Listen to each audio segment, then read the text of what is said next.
Okay, good morning, everybody. So this will be a short lesson to present the kind of approach that engineers, software engineers have to interaction design, and in order to explain a bit which kind of documentation we expect from you. So it's interaction design from an engineering perspective. And the first point that I want to make is that engineers like models very much, and they use model. So the term model means has always means many things. It has many meanings, and always has to do with abstraction. So very high level ways to describe something. So for us, a model is a set of concepts and notation to describe a problem, a solution, or a system at a high level of abstraction. So just 1 second that I close the window.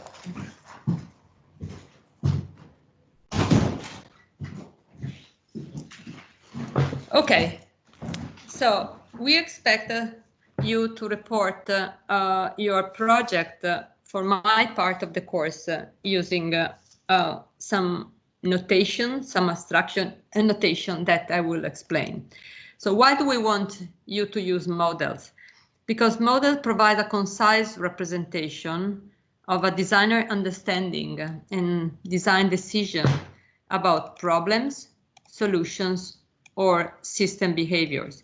So they are a support to analyzing the problem that you're addressing in your project, to analyzing technology, and to represent your decision. And it's an important communication tool. So usually project teams are heterogeneous.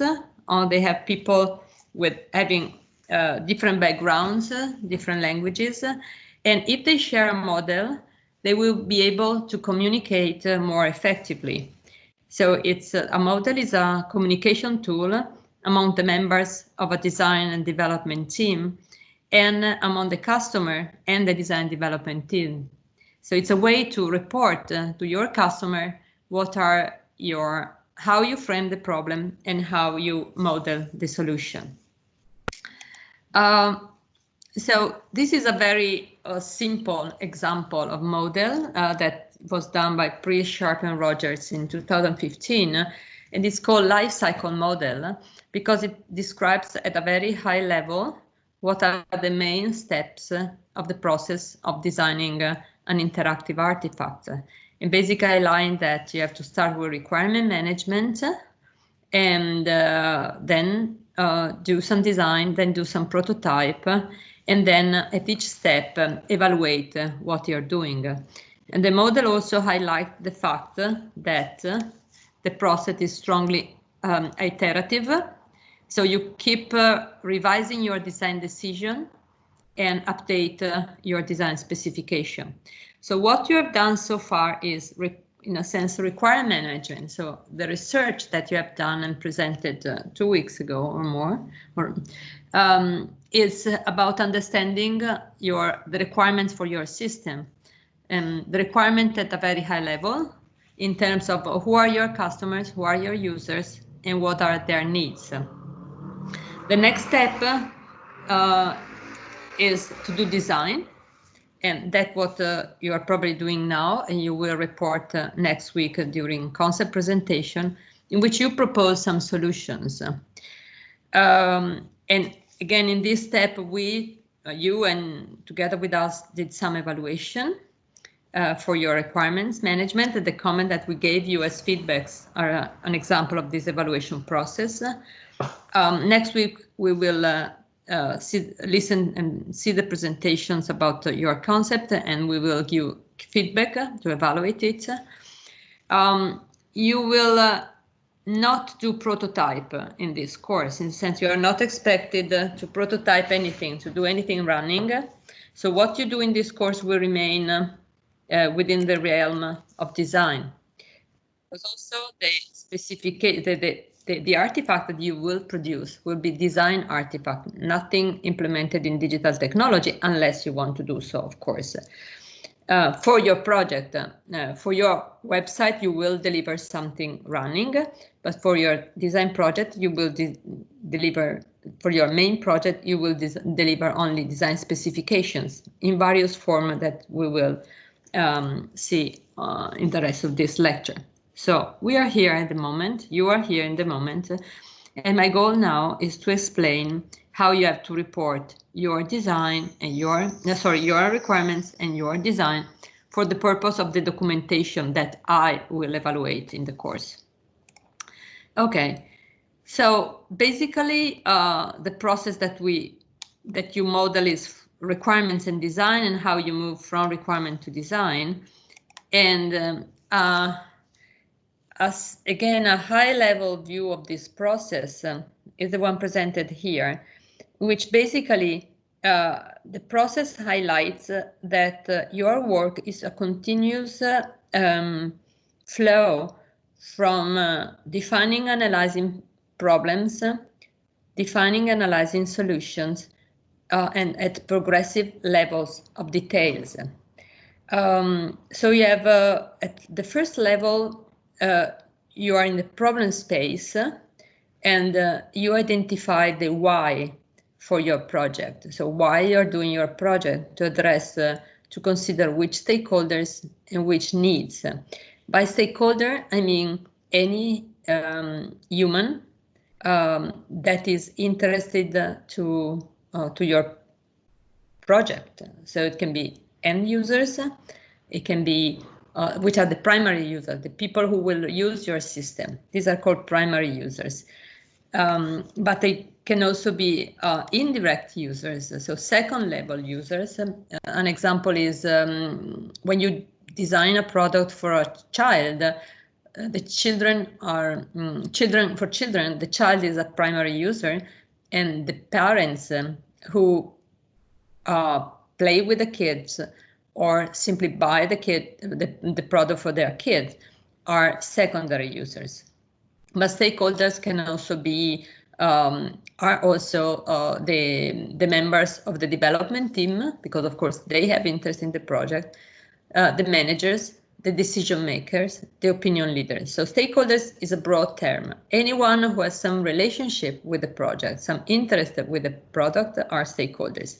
And stakeholder, they have needs, and their needs take place in specific context of use. So you can make a product for the hospital, or for a public administration, or for home. So typically a product has a main context, which is the context of use, but also can have secondary context in which the use is less intensive, or context when you are dealing with mobile applications. The context is evolving during the user experience, so you can use the same application when you are on the train, when you go down and look for a hotel. Depends, of course, on the nature of the application. So defining which are the stakeholders, what are their needs in which context, and then also what are the goals that they want to achieve with this by using the system, and what are the constraints that you have to take into account when you design the system. So, for example, users need to example of managerial constraints. You need to deliver that your project and your product by a given time. So time is a typical constraint. Resources is a typical constraint. You have a given amount of money to implement your project, given a limited amount of resources. But constraints can also be from the user viewpoint. So the users must be able to use the product in few seconds. Okay, so the operation must be completed in few seconds. That is a constraint. Then when you have to define this Y level, you can move to a solution space. You start working on the solution, on the first level of the solution, and you do the what. So you define what are called requirements in a strict sense in software engineering. So requirements in this sense, as they are as the term is intended to be used in this stage, are properties, so the general design properties of the system. So here we move from the word of the users and their needs and their contents and their goal and constraints to the property of the system. Now we are talking about the system, so requirements predicate about the system. And so the question that you answer here are, at this stage of your process, are what are the properties of the system that I want to design in order to satisfy, to address the problem of the Y stage. So you are predicating about the system, which are the data, which are the functionalities, what are the devices, what is the technology that I want to use. And then you move, the solution is at two levels. So the level of defining more general properties and the level of providing more detailed properties, in which you dig more deeply on what this property means, what these functional components do. So it's basically the same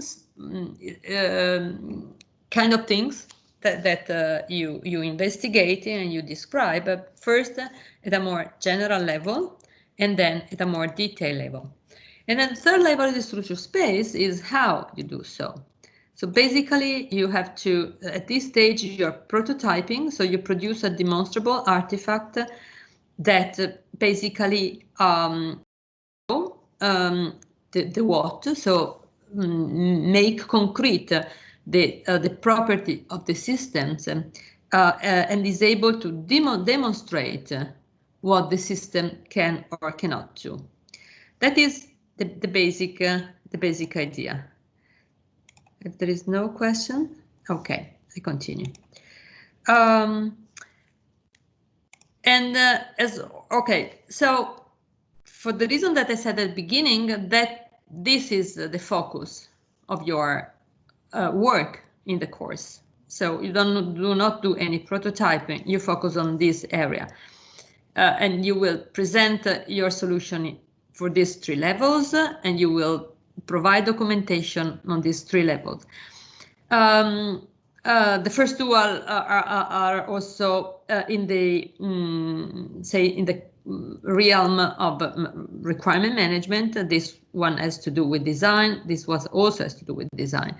Orthogonal, there is to all these tasks that you perform, there is evaluation. So at each step you have to make a critical reflection on the validity of your analysis and your design decision.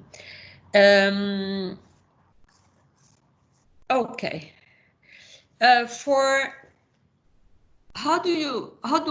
What do we use concretely to model these three steps? These three stages of the process. We have a very simple model for the first two, which is called NGR model, needs, goal, and requirement model. And for what, we have a scenario-based, as they call, model or approach. So the energy model is a conceptual model for requirement management. And here is how it looks like. So the idea is that you have to produce in your technical documentation an instance of this diagram. So these diagrams describes the types of things that you have to model. You have to instantiate these elements according to the specific characteristics of your product. So at the Y level, we have a primitive called stakeholder, which means that you have to create a diagram in which you have a box like this for each of your main stakeholders. And the main stakeholders must include the user. So you have to say my main stakeholder are children, or are I don't know, people, homeless people, or people who want to do to organize a trip for their holiday. So there is the end user, among the stakeholders and other users. This notation, which is typical of software engineering, is an ISA. It's called ISA notation relationship, which means that a stakeholder is an end user or other kind of stakeholder. So you basically, in your diagram, you have to basically to say, okay, my stakeholder are, so you may have either multiple instances of this box, or say stakeholders, and group them using this box, and then instantiate them mentioning the instances of users and user that you want, and the instances of other users that you want. Okay, then stakeholder have needs. So you have to specify for, so the reason why we have this arrow here is that all stakeholders, no matter if they are end users or other stakeholders, they have needs. So you will instantiate this part of the diagram by saying this specific end user, the child, or the parents, or the doctor in hospital, has this specific need. So you have to create as many boxes as the number of your needs typologies, and link them to the specific users. And then stakeholders also have goals, which means that they want to achieve something with your system. Of course, needs and goals are connected. Very often a need is a sort of a high-level formulation for a more specific goal. But the need is something that is missing. You miss something, and so you have a need of something because you're missing it. You're missing it, and your goal is, in many cases, to satisfy that need. So to fill that missing elements. And then needs take place in specific context.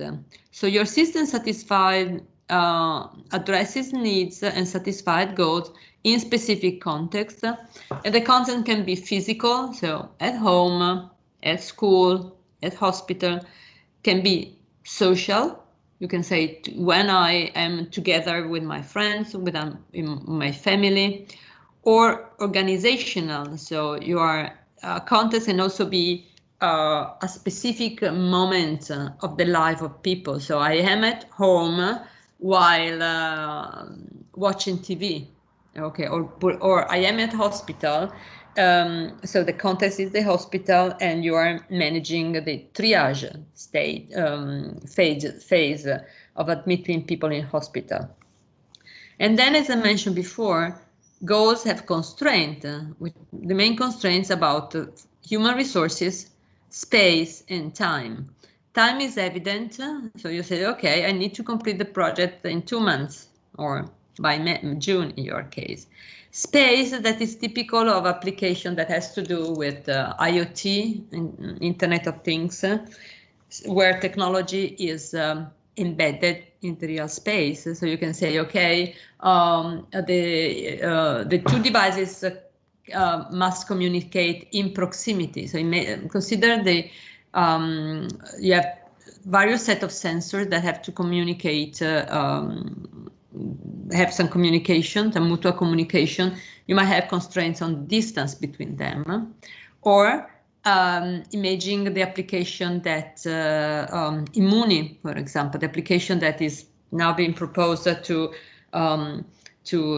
support the COVID emergency by detecting people that are in proximity. So the constraint is about what that proximity means. Is 1 meter, 2 meters, 15 meters, and so. Or something else. So that is so you have to create a sort of diagram. It's a big diagram, with big or small, depending on your project, in which you instantiate a notation like this one.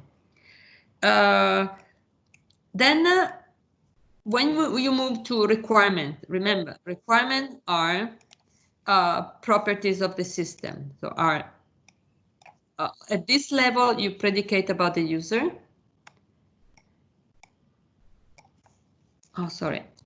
At this level, you predicate about the user. At this level, you are predicating about the system. So you are describing requirements.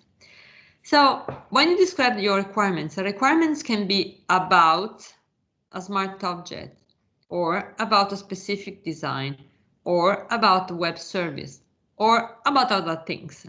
So requirements about the system depends on what you're developing, something more physical or something more software. You have to describe what?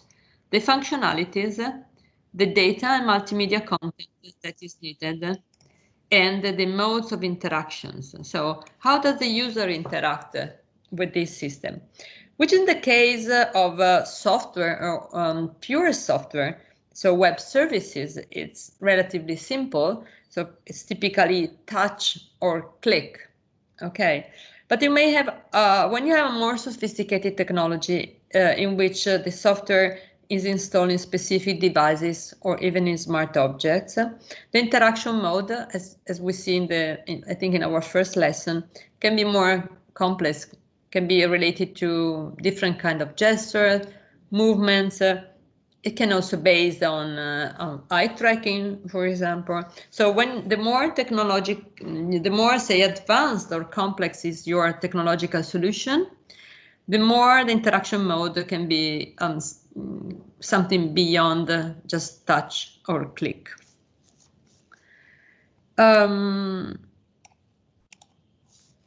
Okay, that is okay. How do you create this model? So sorry, now just to finish for this part, you have to create a diagram or multiple diagram in which you describe the property of your systems in terms of which are the main functionalities, which are the data and multimedia content, and which is the interaction mode.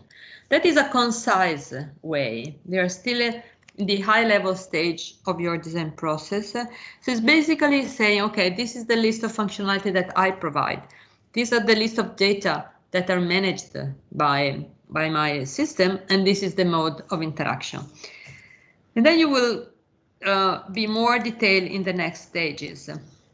So in order to create this, this is a sort of distillation of your user research. You have already presented your user research and may wonder why do you want to have another presentation? Just to have a concise description of your results, of what you have done in user research, and what are the key points that you have discovered during user research. So it's a concise way, no more than 1 or 2 pages, in which you summarize the key concept, the key result of your research.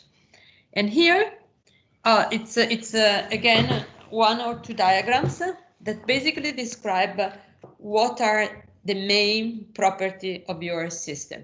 You do not describe here how your system works. That is part of another documentation, and I will explain it in a future very short lesson when we will have an idea of your concept to be more precise and to support your chosen technology. Here is a very high level view at a glance of what are the technical characteristics of your project. Then when we move to this stage, which is the more, it's called design stage, even though the whole process is interaction design. At the design stage, we use a scenario-based approach, mainly, not only. So your design results mainly into a set of scenarios, okay? And what is a scenario? A scenario, again, as a very broad definition, again, is an example in which the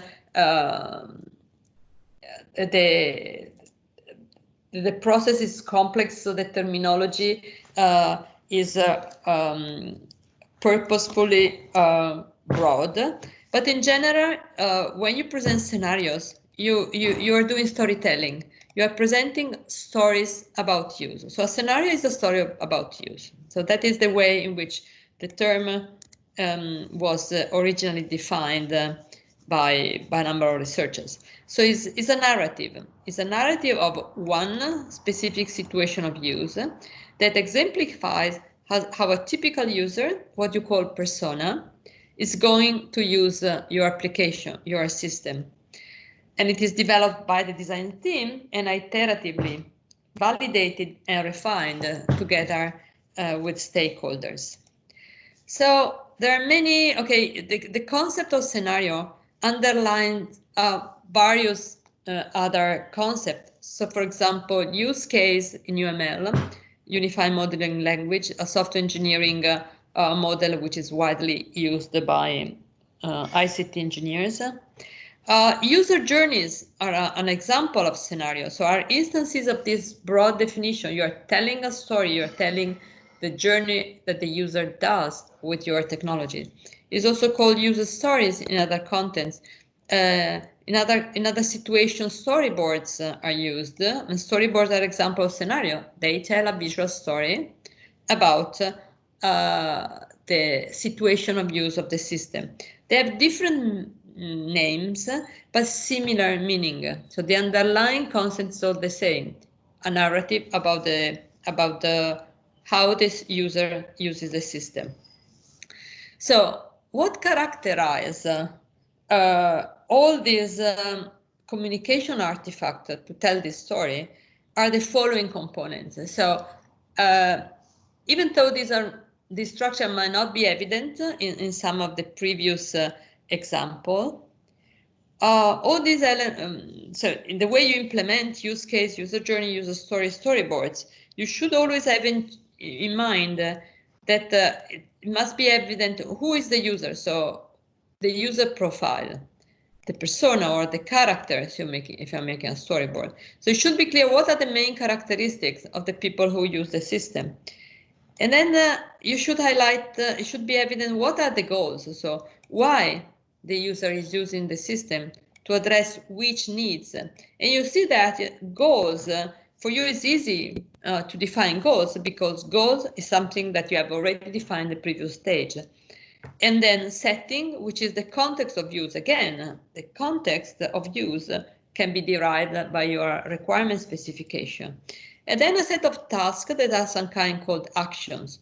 So the description of what the user does with the system. And no matter how, using which medium you describe the scenario, these are the key elements that your scenarios must communicate. So when to use scenarios? Scenarios is used in interaction design, basically in system development, many levels. So during requirements, and at this level, they're very generic. So when a customer tells you, well, I would like you to develop a system that does so and so, giving you an example of use that he has in mind, is giving you a scenario. So you are in the requirements management, so you're still defining the problem and what the system is about, but you can use scenarios to highlight, to understand the problem better. You use the scenarios during design. To design, it's more related to solutions. So design scenario highlight what the solution will be and what the user will do with your system. You can use scenarios also during evaluation. And the idea is that when you evaluate something, you must have some kind of guidance. You just do not evaluate a system at random. You have to imagine how, evaluating the user experience, not the testing, not technical testing, even though scenarios are used also in technical testing. But during evaluation, you use scenarios to focus your evaluation. So you try to execute a scenario with your system to discover problems related to the user experience, to usability, to utility, functions that are missing with respect to requirements, and so on. So evaluation scenarios are you to focus the inspection, the analysis of your system, and to decide how do you perform, which are the steps, what you evaluate or do with the system to analyze, to discover problem, or what your user will do with the system if you're doing empirical testing. So if you are evaluating your system with end users, you typically give them tasks to do. And you don't give tasks at random. You do tasks that you extract from scenarios. And also during prototype and implementation, scenarios guide your development and help you to establish priorities. So if you define in the design stage some scenarios, so you imagine how the user would use the system. And if you give priorities of these scenarios, so you say probably the most frequent scenarios for the user, the most frequent situation for the in which the user uses the system. And if you identify these priorities, that scenario will become your priority scenarios of implementation. So you tend to implement the scenarios that are more relevant within the current constraints. So scenarios during prototype guide the development according to the priorities, give you development priorities, okay? And then during the demonstration stage, scenarios are very useful to plan a demo, and that is a hint that I give to you. If you have a system and you go to a fair, for example, you want to demonstrate the system, do not demonstrate things at random. Try to, during a demonstration, you have a system and you have a customer, typical, someone who wants to understand what the system is about. You cannot explain everything about the system. You should not start saying about the general functionalities. You can start using making a demo guided by a scenario. So you can tell your customer, imagine that you are a person with this characteristic, you have this goal and these needs. Here are the tasks that you can perform with the system, with my system, in order to satisfy your goal and needs. So scenarios are useful to plan a demo of an interaction system and are define the key step that you have to, the key element that you have to demonstrate during your demo. And I would recommend you also to present your project at the end or using a scenario-based approach, or to use scenario when you do tutoring with us. Try to present a scenario and say, okay, this is my scenario, and this is how I would imagine to say implement, so to develop it, to have a system that reifies these scenarios.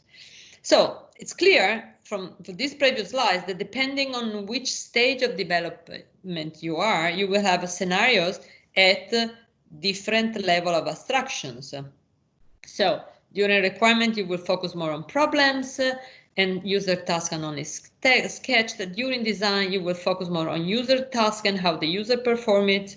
What is important that at all stages, the description should be salient and realistic, and at the proper balance between details and general issues. So this is an example of scenarios that you can have during requirements. I'm not going to read it. It's basically describe a story with a person who has some interest, and he's using a system to do something. So this is a multimedia educational project. It's just very generic. We imagine a situation of use of our system at a very, very high level. This is a scenario that can be more effective during design.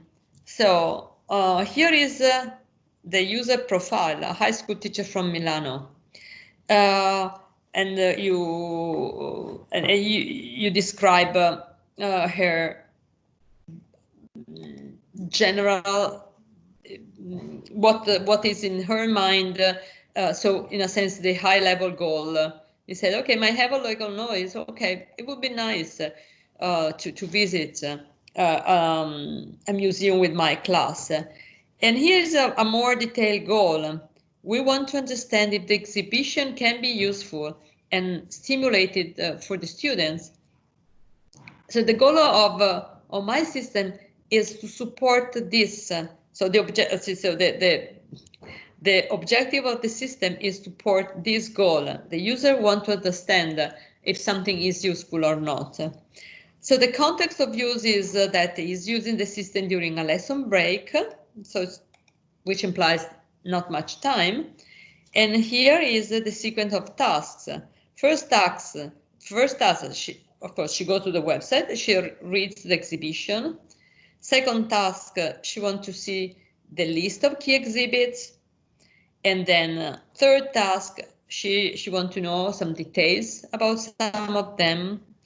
And then she look at some guided tours that are available for school classes. So we have three main tasks: reading the introduction, looking at key exhibits, looking at the detail of each exhibit, look and explore guided tours. Okay, this is still in a very high level, it's a narrative level, but it's something that you will have to report something similar to this narrative, because there are many ways to describe design scenarios. So many media, so you can use text, images, animation, videos, diagram. You will be, if I'm not wrong, you will be asked to provide videos, a video about your project. So I would recommend you to include in your videos some example of some scenarios of use. So describe examples of how the user would use the application. If you do so, you are doing a video scenario. But that is part, say, more of the interaction design part of into the general presentation of the project. In the documentation, I will ask you, we will see the checklist of things to deliver in a few minutes, to describe your solution in terms of text, images, and diagram. So, and using contextualized example of concrete interfaces and the user actions on it, on your interfaces. So the idea that through diagrams, through text, you describe narrative such as this one. Okay. Through images, you describe this part. But before that, you have diagrams that describe the at a high level of abstraction what the user does in that scenario. So this text is a sort of high-level version for diagrams, and diagrams guide you in creating this visual representation scenario, in which basically you are asked to report screenshots if you have a software system only, or picture of your system if you're doing a smart object, or a combination of software screens, visual screens on a displays, and devices if you have more sophisticated technology. But basically you have to see, okay, this is what the user sees, and this is what the user does to proceed to the next step, to do his or her task and to proceed to the next step. So basically, if you have if your service is a mobile application, you have to describe a story of use through text. You have to describe a diagram, and I will dig more deeply about diagram in the next slides. So arrows and boxes. And you have to create a screenshot of your interface. At each screenshot, you have to highlight what the user clicks. Okay, if you're doing a smart object, you have to present the object and show what the user does with the object, pushing, pressing a button, rotating it. Okay, to give a vivid representation of how the user experience unfolds along the time to achieve the goal that is described in the scenario and to perform his task. So, few words about this diagrammatic notation. There are many graphical notation to represent the scenarios. And the one that I suggest is BPMN, which stands for Business Process Model and Notation.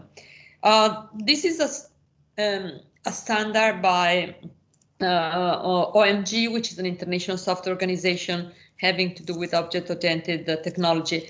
And as it happens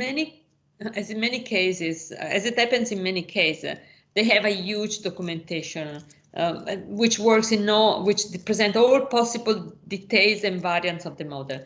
I would suggest you to read just Wikipedia. I look around for giving you the qualified source for understanding a bit what this BPMN is. And Wikipedia is really a good description. Very scientific, very clear, simple, gives you the essential information. So I would recommend you to read this Wikipedia article. I have extracted the main point because, in my opinion, it's crystal clear what the notation is about. If you are interested to understand the craziness of software engineers when they describe their model, you can go to the official BPMN website in the version 2. Anyway, software engineers invented this model and this notation to standardize the way people describe business process. So it was born for business. It's still the term business process is used, but it can be easily adapted. That it is adapted, in fact, in the reality, to any kind of interaction, user interaction process. Okay, not design. You're not representing design. You're representing the output of your design. You're representing the process of use of your system in a specific scenario for your technology. So it can be used at very, very high level to describe a business process, how an organization works, but it can use also to describe the user experience of your users with your system while performing a given scenarios. So these are, I'm quoting the official, say, words from OMG, and they say that the business process model notation is tending to be used directly by all stakeholders who design, manage, and develop business process.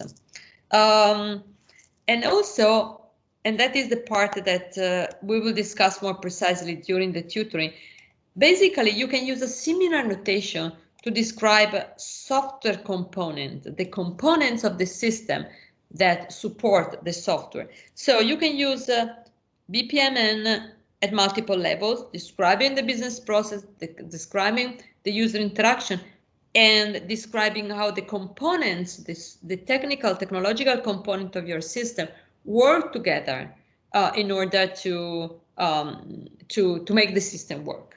Okay. And the nice part of BPMN is that it is independent of any particular implementation environment. So the description that you give using this model do not depend if you implement something in Java or C++, or if you use a specific protocol, a communication protocol between sensor or specific web architecture. It is independent from the, say, low-level implementation solutions. That said, okay,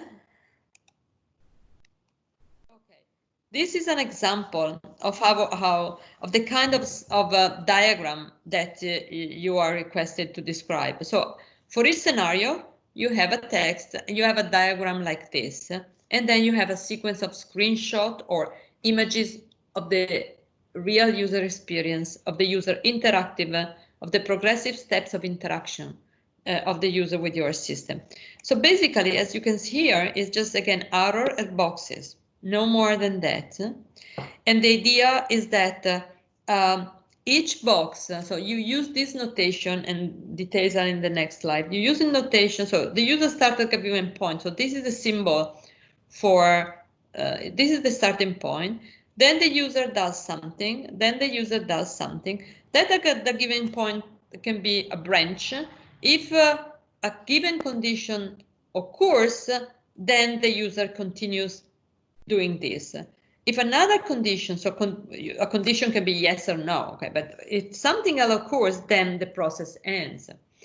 But if the process continues, that there is another step, in some cases, the user can do things that are basically in parallel, or things that are either or.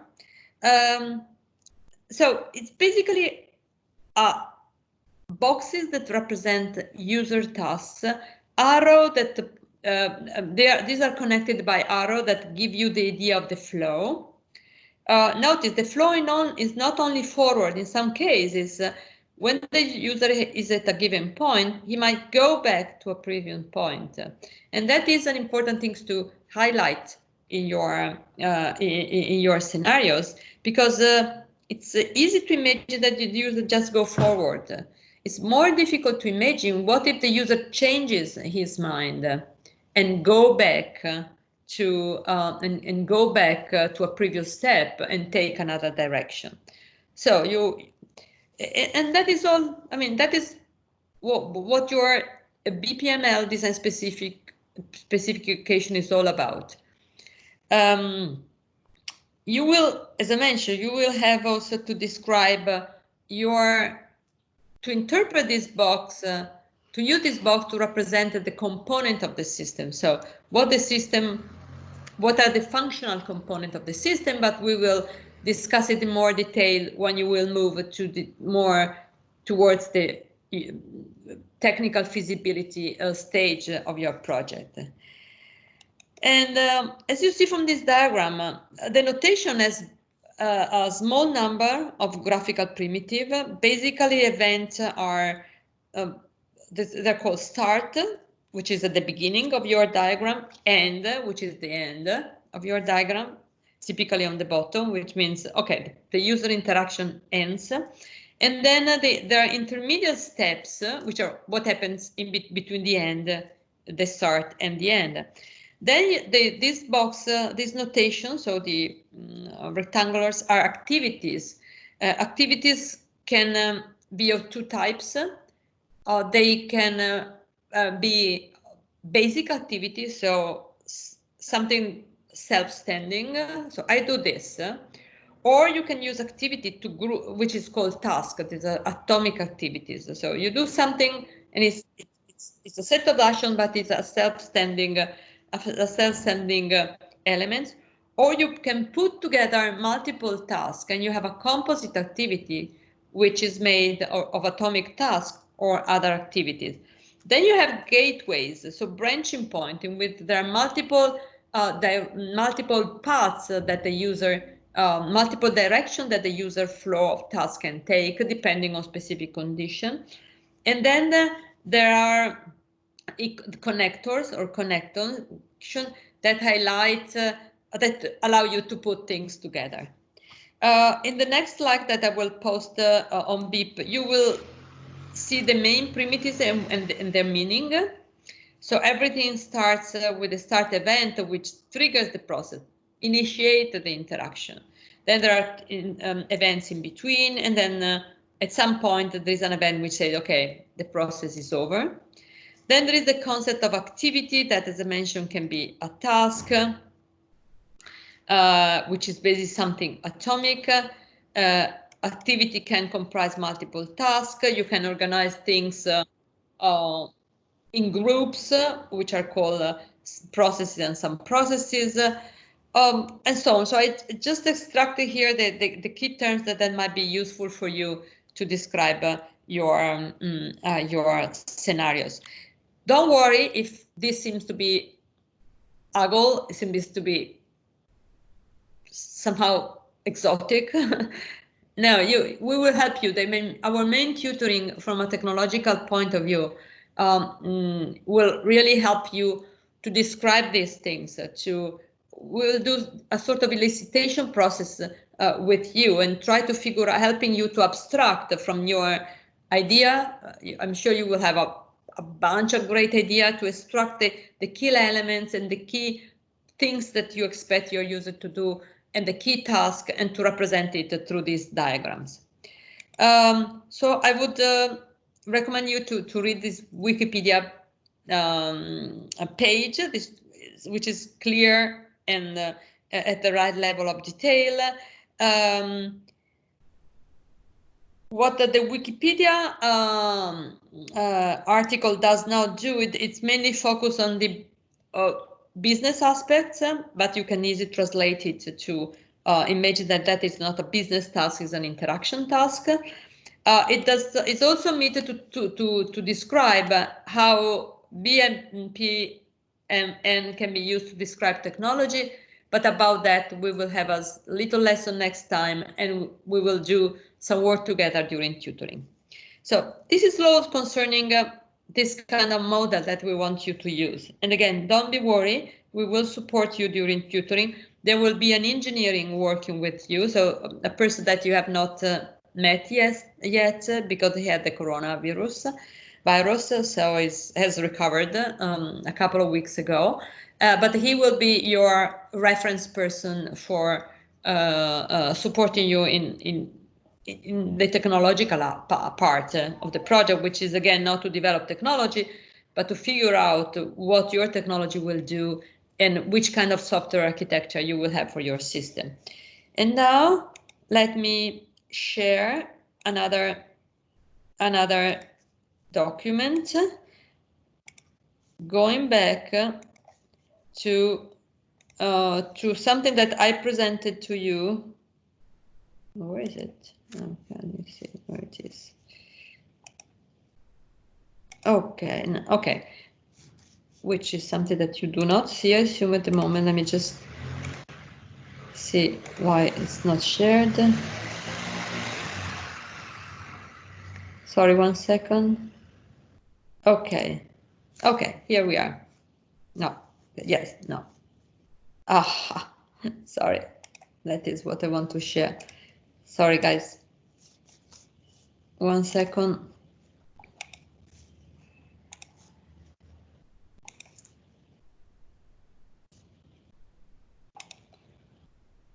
Okay.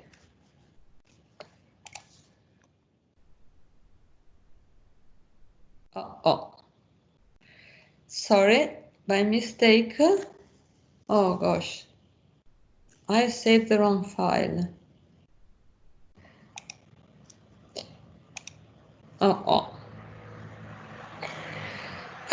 Okay, let me just interrupt the recording for a second. Try to recover the slide. When I make save, I save the, I rewrote, I save the file. I overwrote the file. So let me just interrupt the recording for a second. I will be back in 2 minutes and we'll recover the file. Okay.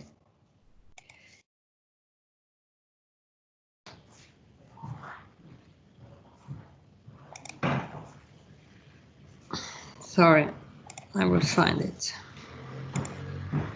Okay, so this was the 2 slides that okay, so for the technology part, as I mentioned at the beginning, in the first lesson, you have to deliver 2 things. So these are the part that I'm responsible of. A working website describing your project, and the idea is that you describe it as a venture, so as your project is the main product of your startup. And then a technical documentation.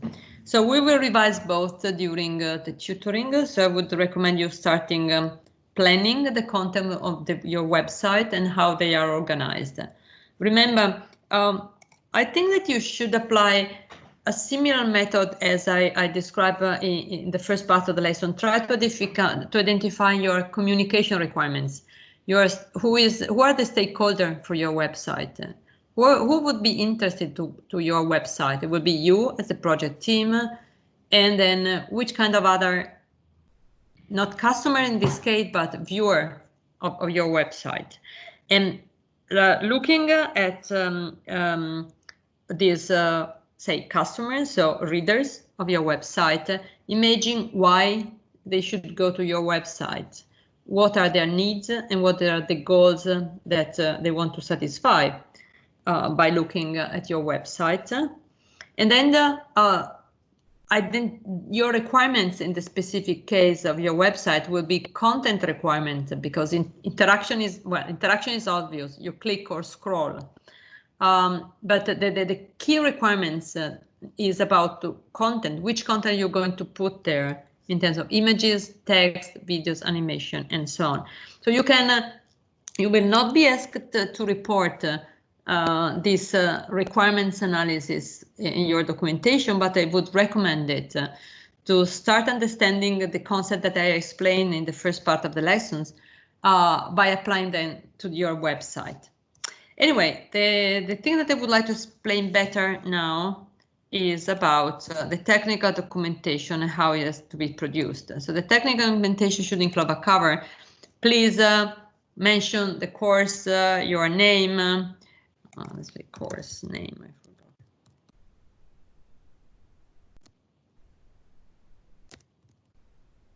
forgot. And names, ID, and email of all group member. Plus include a short abstract of approximately 150 words about what your project is about. Okay. Then a table of content, and please remember to include page numbers and to number your pages.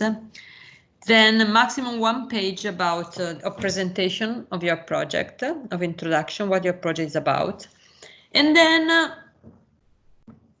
some diagrams that instantiate the energy model that I have presented, plus a short textual explanation. So if the diagram is not self-explanatory, include a short textual explanation of what your customers' needs, goals, requirements of your system. Okay, so here this part will be basically a set of diagrams using this notation, this representation, plus a few comments. And then if you have already defined the customer journey, and that is probably what you will be asked to report also for the design part, report your customer journey here. Again, is no more than, I mean, it's probably the same material, that portion, only the customer journey, not the entire design material. That would be your presentation, and that would be what my design colleague will evaluate, just the customer journey, if you have decided, and design already, if you do it for the other part of the course. And then some design scenarios from 2 to 4, and each scenario has a short textual narrative, as in the example that we have seen. And then a diagram describing the user process model, an example as we have explained. So for each scenario, you have short textual description, a diagram, and a sequence of images highlighting the user interaction. And you do it in 2 or 4 cases.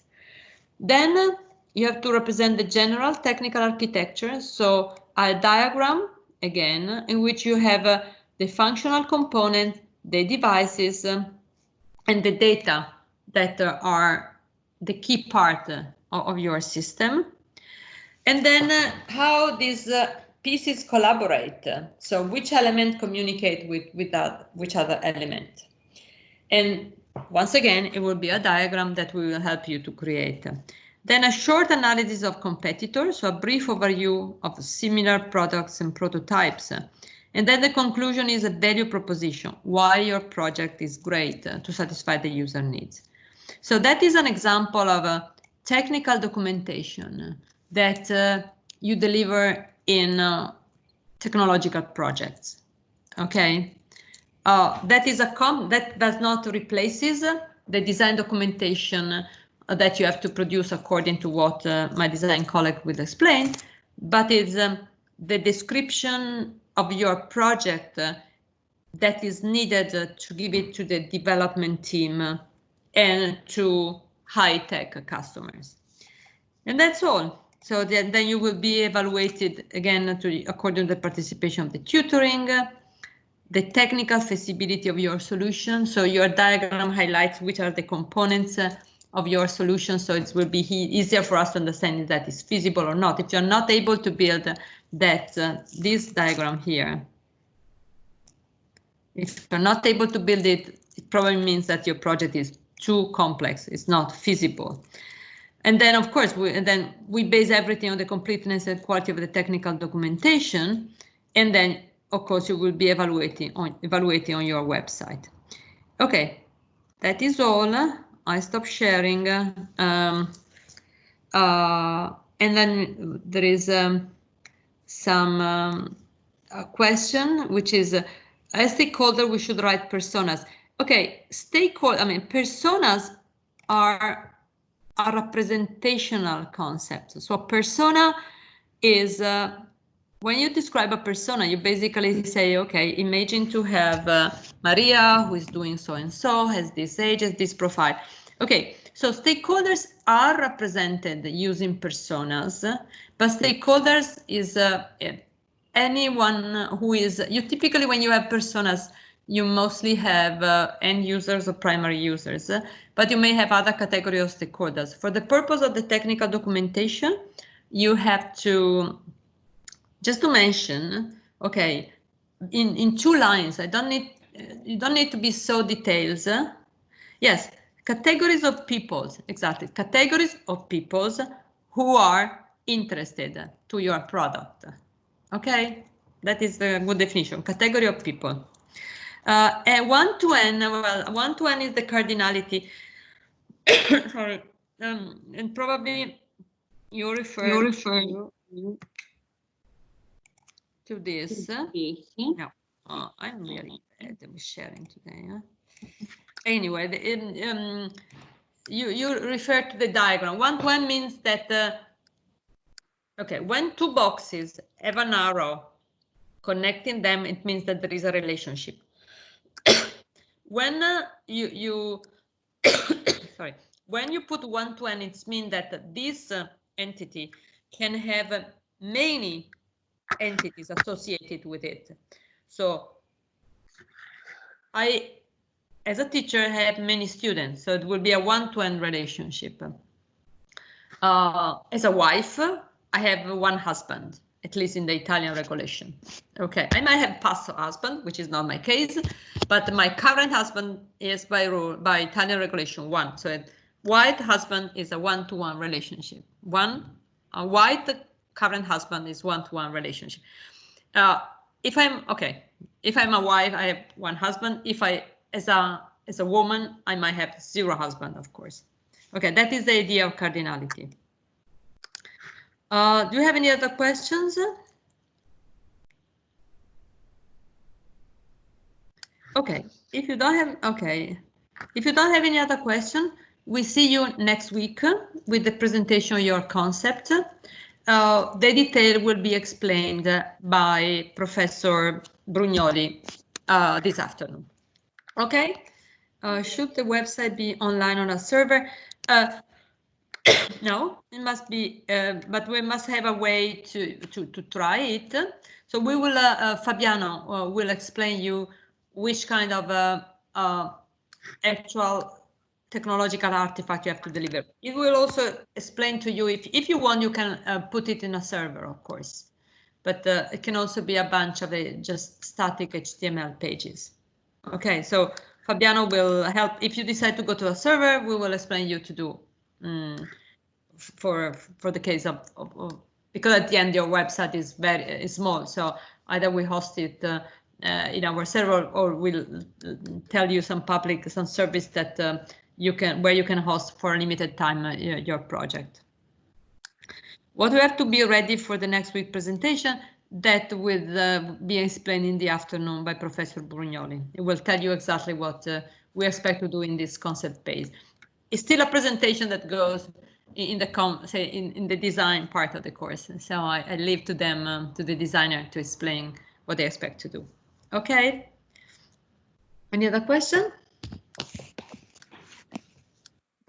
Okay, then I stop recording. Will we have a chance to have a feedback about our concept in the afternoon? I assume yes. The idea. But the main feedback you will get after your presentation. So the concept presentation, the public context presentation next week. So don't be worried. I mean, this afternoon I've spoken with Professor Brugnoli this morning. He told me that he has prepared some material for you to fill and to identify the key solution that you are providing in your concept. And I think he will be able to give you very quick feedbacks on them. But then the purpose of the presentation next week is exactly to give you feedbacks. So it will be a moment of evaluation in a sense, because we will evaluate at which point you are, some characteristic of the project, but is a moment for sharing your project among the different groups and for us to have a structured presentation so we can give you feedbacks. But very often there is a big gap between the initial concept and the final concept. At the end, you will have to produce a final concept, refined, which might be different from the initial concept that you are going to present next week. So don't worry, I mean, do your best. We will be there basically to help you to refine the concept, to give you feedback on how to proceed. So this afternoon, I think that also for time constraints, Professor Bugnoli will guide you in the process of defining your concept.